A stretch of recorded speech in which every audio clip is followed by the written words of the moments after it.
How do you manage land and how do you keep it safe when you're not living there? We have had some people here and they have obviously been clay bird shooting or doing something. I presume that's what all this is. And they've helped themselves to our property, they've helped themselves to our firewood, and we don't have any way of stopping them. And they left all their rubbish here. The day has finally come and the property is ours, which is very exciting.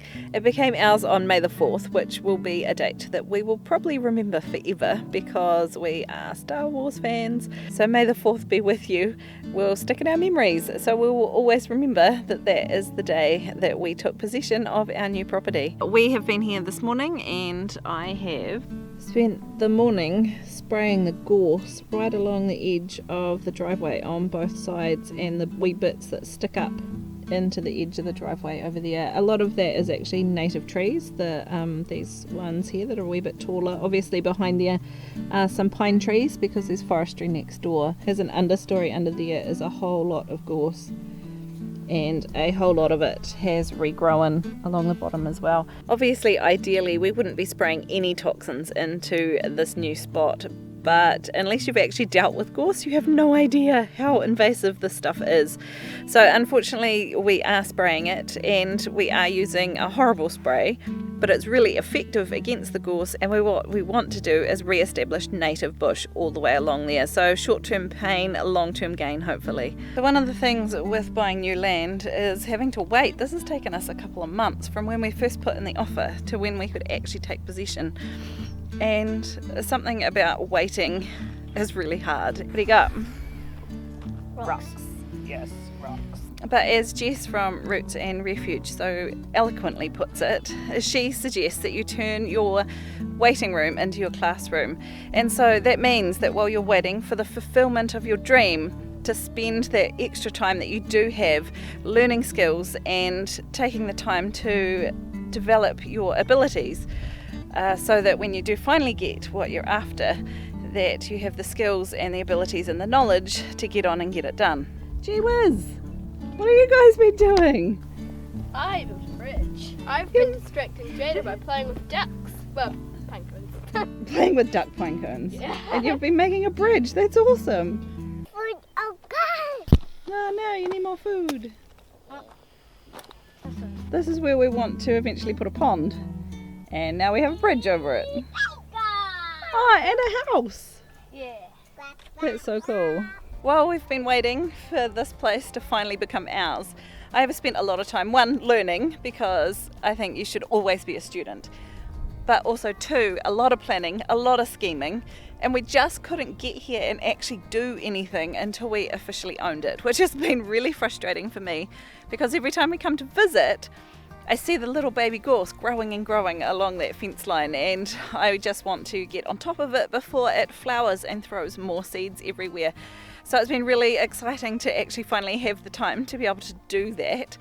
And the weather's been absolutely perfect for it. It's overcast, so it's not too hot, and there is no wind, so it's just perfect weather for it. And it happens to be a Saturday and we're no longer sick, so that's what we've done this morning. And Matthew's up the top. You probably can't see him. I'll go over and show you shortly. He's got a saw on a pole. There's a tree that when they have felled the trees here, it's taken out part of the fence. So he's trying to clear so that he can get in and chainsaw that off the fence. Luckily, that whole boundary is actually fenced with some woven wire / sheep netting. So thankfully that's one less fence that we're going to have to put in ourselves, but there are a few places where the trees have come down on the fence and either knocked posts over or pulled the wire off of the posts and knocked them down onto the ground. What do you got? An old seized over chainsaw chain.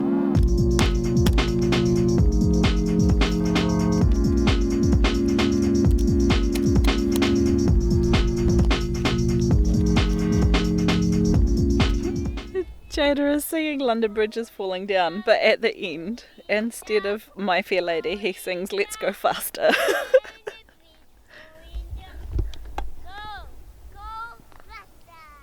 He's so cute. Two and a half year olds are hard, but they're also lots of fun. What we're currently waiting for is the bulldozer to come. Hopefully it will be soon. I did see him driving his truck around during the week. So he's obviously busy on another job. I need to ring him and see if we can get an estimated time that he's coming, because this area here I would like to become my food forest and my vegetable garden, hopefully before springtime. But at the moment it is all hard clay and very lumpy and full of sticks and quite a mess, and I know a bulldozer will help, but he's not here yet. And we have had people here. I think they've been here rifle shooting by the look of it. I presume that's what these are, clay birds. So we need to put up a gate and a big fat sign that says private property, keep off.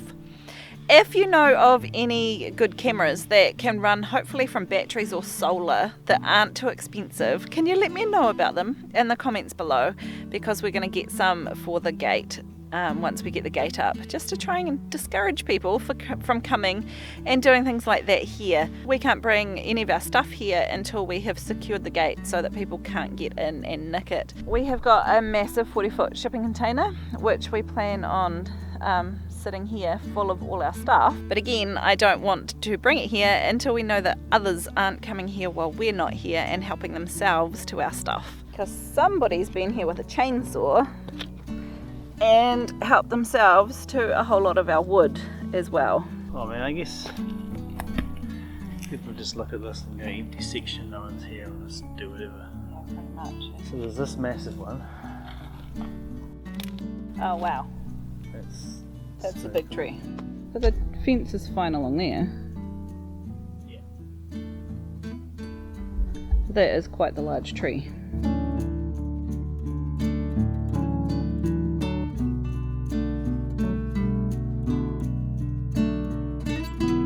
So they've been collecting their own firewood.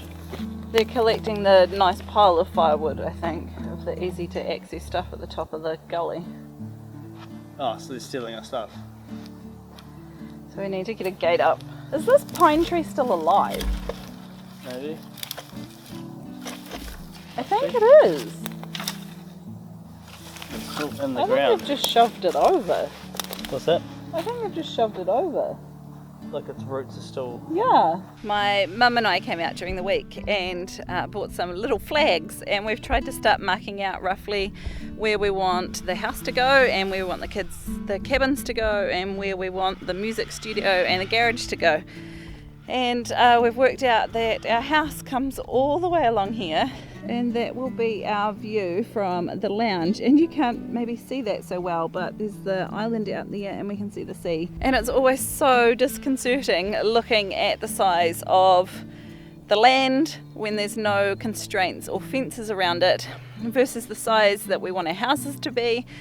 And it alternates very quickly between things feeling really big and things feeling far too small, all at the same time, and it's quite a bizarre feeling to have. I want to encourage you, if you are waiting for your dream to happen, keep waiting, keep learning, and keep heading towards it. Anything's possible, and instead of saying we can't, or it's not possible, or it's just a dream, I really encourage you to start thinking along the lines of how can we make this happen. And once you start thinking of how you can make things happen, the creative juices kick in and you can start thinking of alternative options.